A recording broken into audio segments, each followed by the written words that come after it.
Hi folks, I'm new here and to Reddit in general, but found this sub after I started dating my current wife, a Redditor. Hi. And it's been eye-opening to read what everyone's gone through. I decided to share my story of my ex-wife Sarah as a kind of airing out of the whole thing, to help myself order my thoughts on everything. I'm also hoping to help out anyone here who's currently in a relationship with a wayward spouse and isn't sure what to do. Maybe this will help push you to get out of a toxic spot and take what you deserve from life. I grew up on a 26-acre horse farm out in rural Ohio. Growing up, I was a loner and preferred reading books to talking to people. Only ever had a few girlfriends, if middle school even counts, and didn't really put the effort in to actually have a relationship with much of anyone besides a few close friends. My parents had gotten divorced when I was young.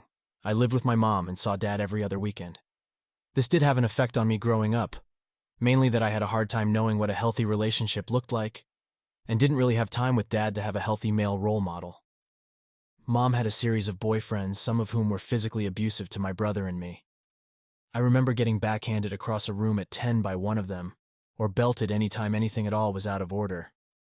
Another one used glue traps for the mice in the garage and made us watch when he'd cut them off the traps, which he'd do by cutting all their legs off before throwing the still-living, legless mouse in the trash can. Real gem, that one. I learned very quickly to just keep my mouth shut and act generally pleasant, because anything else might get me punished, usually hit. This also made me develop an unhealthy attitude of just grin and bear it, don't have issues, and if people were bad to me, I'd just take it. Whenever I could, I would recess into myself and my books. I was a voracious reader, had over 1,000 books on 5 double-stacked bookshelves in my bedroom. I'd hide in there in the winter once all the chores were done. Anytime the weather was good enough, I'd be outside reading in the forest, out in the hayfield, and spent a lot of time over in the old cemetery across our field. It was beautiful, but looking back, probably not the healthiest lifestyle. Sorry for the backdrop dump, but through some therapy, I've come to realize that my upbringing put me in a vulnerable spot for staying with an abusive partner. My hang-ups and coping mechanisms just led me to tolerate a lot of intolerable behavior from people. Sarah and I met when we were in our mid-teens, at a church lock-in that neither one of us wanted to be at, of all things, and hit it off right off the bat. She was one of those mid-00s quirky girls, writing weird poetry, yelling spork, all the standard stuff at the time, and decently attractive with curly hair. She came up and challenged me to an air hockey game, and you know how the rest of that story goes. We dated pretty much exclusively for the next 7 years. Finished high school together, went to the same college, even got the same scholarship to attend the same local state college. We had our ups and downs, but I put that down to just how relationships must be. She was erratic at the best of times, tried isolating me from the few friends I had because they were jealous of her taking all my time. She'd cry over the smallest stuff, hit me when she was mad over things I had nothing to do with, and just generally pester me to shower her with love. She needed constant validation from everyone around her and wasn't too shy about trying to get it. I put up with all this because she was my first real girlfriend, and she was great at just minimizing her bad behavior into something I was just too dumb to get. I just think she was being irrational, but would put up with it to get back to our normal lives. College was where the more obvious red flags started coming. Within a few months of her coming to college, she was constantly hanging around with other dudes in our dorm. Honors dorm. They were all male and all female suites that shared a building. I would ask if we were still good and get positive answers, but then find her sitting on some guy's lap in his room later that same night. Multiple times I caught her making out with randoms and just generally behaving inappropriately with guys. After I told her everything I'd seen and threatened to break up with her if she didn't tell me the truth, it came out that she'd given one other guy oral, which she described in excruciating detail. She said she was obsessed with him because, no lie, he looks like the guy from Napoleon Dynamite and is just really hot. Yes, should have ended everything we had right there for that comment alone, but we'd been together for nearly 5 years at that point. So I thought we could fix things and reconcile. I confronted the guy. She cut off contact, and things got better for a bit. I ended up getting a decent job with a local construction company my junior year of college, and saved up enough in 6 months to make a down payment on a house. This was in 2008 in an older steel town, so housing values were pretty much rock bottom. I talked it over with Sarah, and we decided to buy a house fairly close by our school and just start our life together while we finished up college. We also got engaged shortly after moving in. I thought that by removing her from the co-ed dorm, I'd fix her cheating issues, and it really did seem to work for a bit. All in all, it seemed like life was looking up. There were some good years for a while. She got a job selling books, then went on for a graduate degree. Actually, she tried for 4 different graduate degrees, but kept quitting because they weren't what she wanted to do. I paid for the ones she couldn't get a scholarship or student loans for, and just generally supported her and her decisions. We got a dog and some cats. I kept working at that same construction job for a boss I hated, but it paid the bills. Got married in 2010 when we were 23. Kids, don't get married young. You don't know what a good relationship is yet. I want to get across here that it was exactly what I thought the good life was. I'd get up early, give her a kiss, and head into work, where I'd occasionally get reprimanded for not reading my boss's mind. I'd do drafting and job takeoffs, or go to a job site and wear myself out doing whatever work they needed since it was a small business. And everyone wore a lot of hats. Then I'd come home, let the dog out, and listen to Sarah talk about her day. If I complained about my day, I wasn't being manly enough and was just adding to her stress, so I'd just start making dinner or mow the lawn, whatever. Rinse and repeat. I thought this was completely normal and maybe even better than average. The wheels really started to come off, though I didn't know it for a while when Sarah got a new job with a local energy company doing mapping. She was finally making more than minimum wage, and was only there for a few months before her boss took notice of her. I don't think it was 4 months before suddenly she's getting a job as a process assistant in a large nearby city, which was a 2-hour drive for her. I'm not sure of the details, but within those same few months, she started an emotional and eventual physical affair with her new boss. Still don't know what to think of this, since the guy was 30 years older than her, was recently separated from his wife, and was literally living in his mom's basement. I noticed she was withdrawing more than usual from the relationship, but figured it was the stress from a big corporate job and the drive. I tried putting in more effort, surprising her with gifts and stuff, but nothing really landed. Again, I just figured she'd get used to the work, and things would go back to normal. In January 2013, we moved to Cleveland to be closer to her work. I found a new and much better job. We got a really nice place for less than market price, and everything was shiny again. Sure, she had to work really late quite often, but that's corporate. She'd gotten a pay raise for her excellent work. Sarah was making new work friends and was finally coming out of her shell a bit. Sarah also started going out with work friends a lot, and quickly started staying out very late and coming home drunk as a skunk, which led to more than a few fights between us. Things deteriorated, and again we just settled into a new equilibrium where we talked less to each other, and when we did talk, it would be the most milquetoast of topics. In December 2014, we went down to see her parents in Texas and had a great trip. It really seemed to rekindle some of those feelings we'd been missing, and it really made me realize that things were more messed up in our relationship than I thought. When we got back, I had a real moment with Sarah where I told her that I really had a great time and want to keep being as invested in each other as we were on the trip. I felt like I had a kind of epiphany, where I knew we could change our relationship for the better, and I was inviting her to help me with it. She screamed, straight up looked at me with panicked eyes, stuttered, screamed, and ran away down to the basement. I followed, trying to figure out just what I had said that would have led to that reaction, which led to her accusing me of cornering her in the basement. I backed off, and she, through tears, tells me that she doesn't deserve love. I'm trying to ask her what this is about, get nothing from her, and we finally just go into separate rooms to calm down. The next day I tried to bring it up, and she told me in no uncertain terms that none of that happened, and if I bring it up again, she's leaving. Straight up denied that she freaked out, that we had even seen each other the day before. I obviously got really suspicious that something was up after that point, but I didn't really think it was cheating. More just that she was being insecure. She'd always been very insecure in general, just never to a level that made her freak out like that. After that episode, I decided that my teenage self was correct, that having a roommate who was occasionally funny and sometimes slept with me was about as good a relationship as I would ever get. I had a prejudice against divorce after seeing how my mom's life had turned out afterward, so I decided I'd just make this work however I could. The staying out, drinking, and random outbursts kept going on her end, and I decided to just never bring up my feelings unless she asked directly. Meanwhile, I decided to work on myself first, to be a better, more interesting partner. I started building up my home gym, working out, got into backpacking and woodworking, things that I always kind of liked but never had time for. Sarah had complained that I had no hobbies and wasn't interesting enough for her around this time, so I took her at her word that this would help more than actually talking about our issues. This is one of the few good things that came out of the relationship, as I'm still pretty physically fit and look much better than ever before in my life. Plus, my woodworking and turning have turned into a lot of useful life skills. Today was in April of 2015. Sarah came home from a night out with friends insanely drunk. I'm still not sure how she made it home. She threw up multiple times while I held her hair, then passed out on the floor by the toilet. She was so drunk she would breathe in these odd gasps, and I thought she was just going to stop breathing at one point. I thought about calling an ambulance, but just decided to wait it out a bit.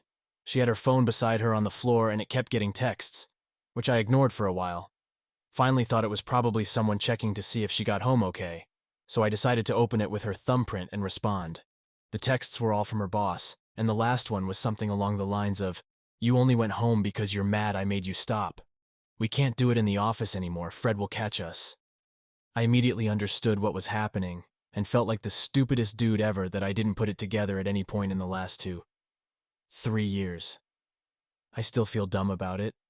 We were young, but that's no excuse to be so naive and checked out about your marriage. I had always just assumed we had grown distant, but I had never once thought of cheating on her and just assumed she felt the same way. I started going through all her texts with him and saw that this had been going on for a while, though it was unclear when it went from being an emotional affair instead of a good working relationship, and then again on when the physical stuff started. I did find a message from earlier that same night, between pics down her shirt from the bar where they were at, where they were talking about the next time they'd meet up, just a week or so away. I decided that if I told her anything at this point, she's going to flip it around into me snooping and misreading, or misremembering what I read since I have a terrible memory. Guessing now that was just her gaslighting me to cover up her own indiscretions. Instead of confronting her, I went out and bought a voice recorder and spent a few days placing it in her car before work to find a good hidden spot and test how long it can record for. I also scoped out where they were planning on meeting up so I could find it the day of. The day before the meetup, she had told me she needed to go to a separate nearby town for work and that she'd be late coming home. I told her it's fine and take your time coming home. Inside, I was all nerves, but apparently held it together enough to keep her from being suspicious. The hours passed, then around 6 p.m., I headed out and drove to a spot near the bar they were meeting at, and wham, there they were. Both in her car, pawing each other and making out. I just drove away, went home, had some shots, and cried. She came home later that night and I didn't say anything about it, just made us some dinner. She was all bubbly about how well her meeting had gone, thanked me for being understanding. After she went to bed, I went out and got the voice recorder and listened through it, and heard her begging to go back to their office to do the deed, amongst other things. I couldn't even figure out how to react. She was never like this at home, and sounded nearly deranged in how much she wanted to be with him. I listened through this all, went in and woke her up and told her we need to talk. I asked if she's cheating, she denied it. I asked her about the name of the bar she was at. She denied even knowing what it is. I told her I was there earlier today and saw some interesting things. She immediately asked if I followed her. How could I? And is there a tracker in my car? You have to tell me.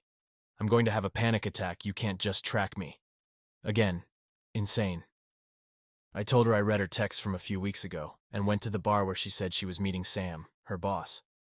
This turned into opening her phone to show me no such texts exist anymore, which I think she thought would negate the fact I went there and saw them. So crazy thinking about it. Finally, she said that yes, she's been seeing Sam. They've been together a few times, and finally, if I make her stop seeing him, she won't love me anymore. Somehow, this worked on me.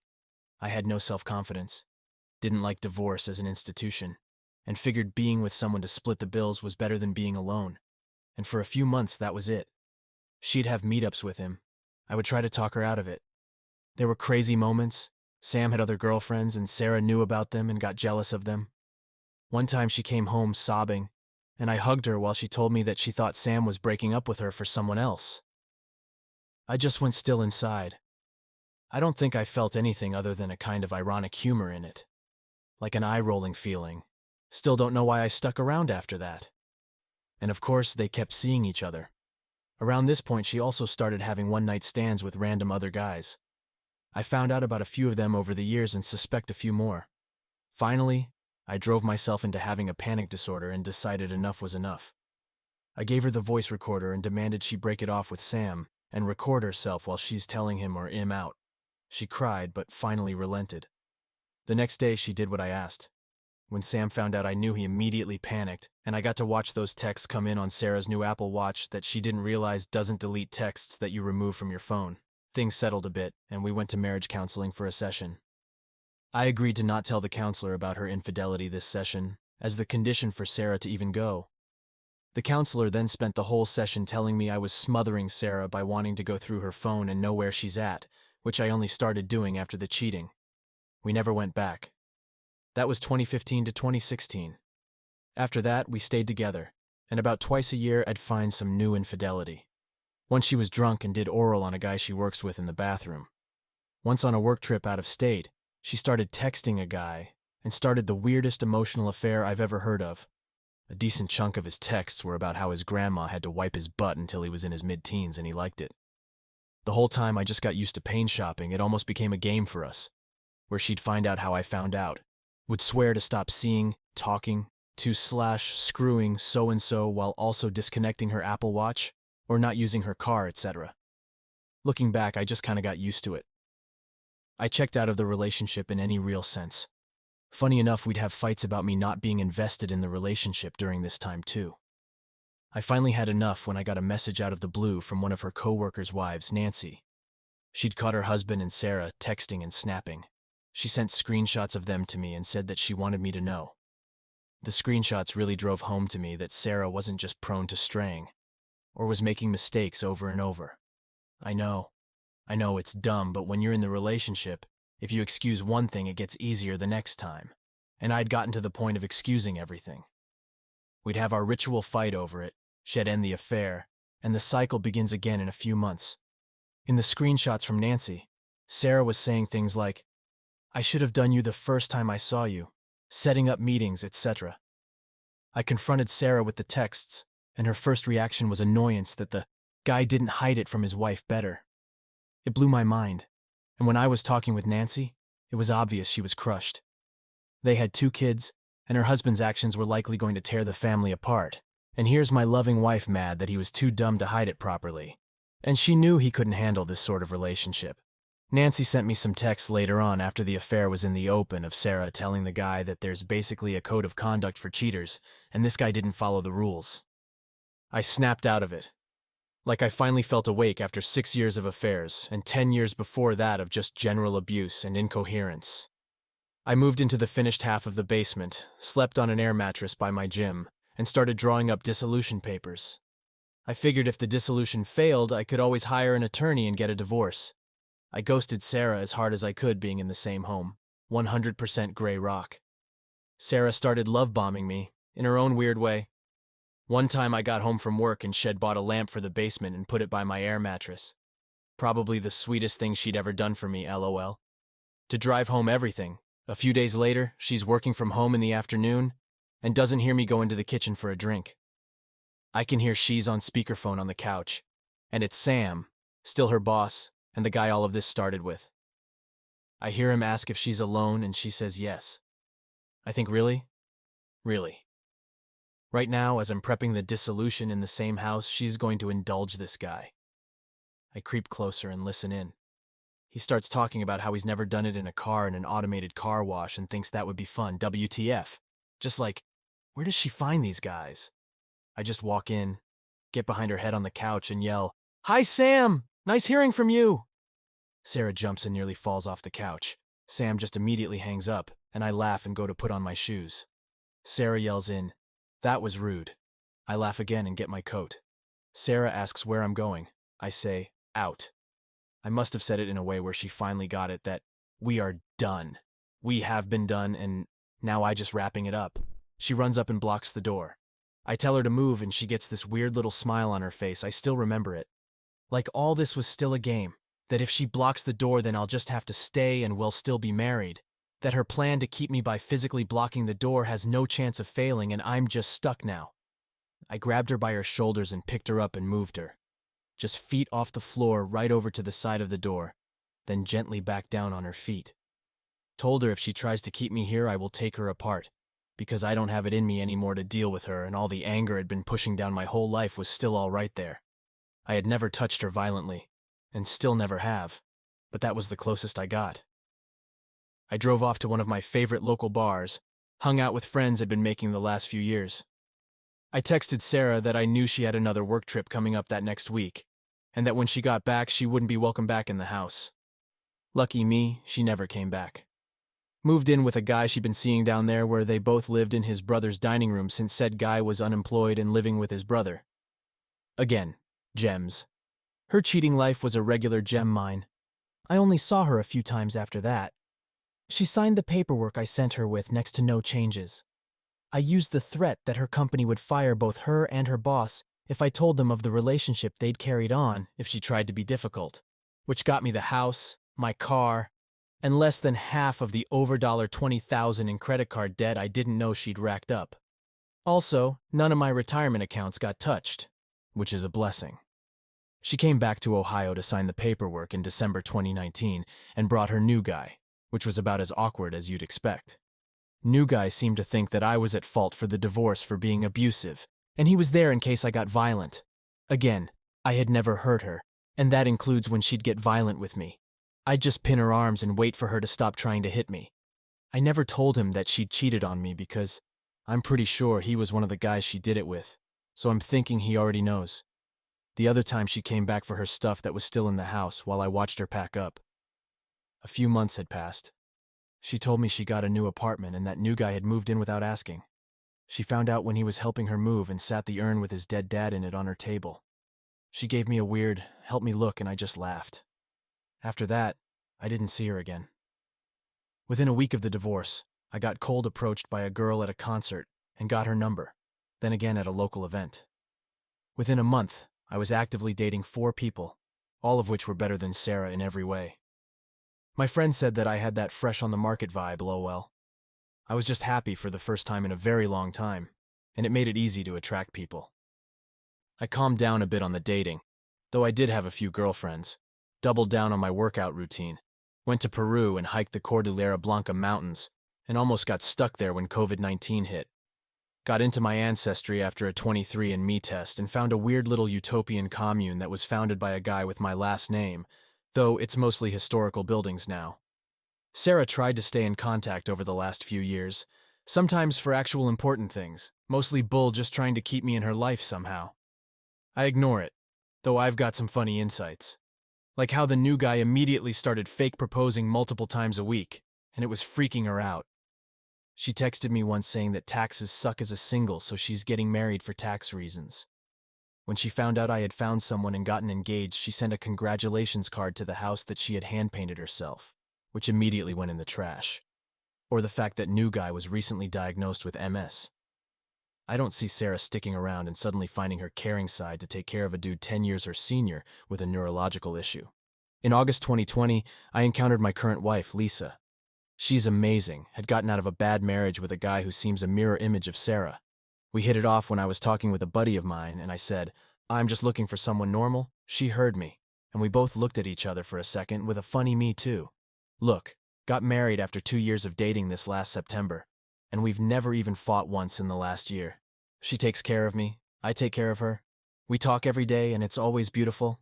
It's really tough to describe, but she's the one. I'm doing much better now. I look back on all that, on literally half of my life, and wonder why I stayed for so long and through so much, especially when it was so easy to find someone so perfect afterward. If any of you made it this far, and are currently in a bad relationship, and wondering what to do, I get it. I think most of us get it. You put up with stuff that you think you never would. You think that this person you've put so much effort into can't be doing this on purpose. You'll excuse next to anything. You actively make yourself into a doormat. It's not worth it. Just get out, because whatever led to cheating once, it'll happen again and again after that. Cheaters will tell themselves whatever they need to not feel bad about themselves and their actions. They will always justify it, to themselves and to you, and you'll always wonder what they're doing when they're not with you. You deserve better, so leave, cut losses, do whatever you need to. My hang-up on divorce and low self-confidence kept me in way longer than I ever should have. and nothing that happened in the relationship in the years after I found out helped me in any way.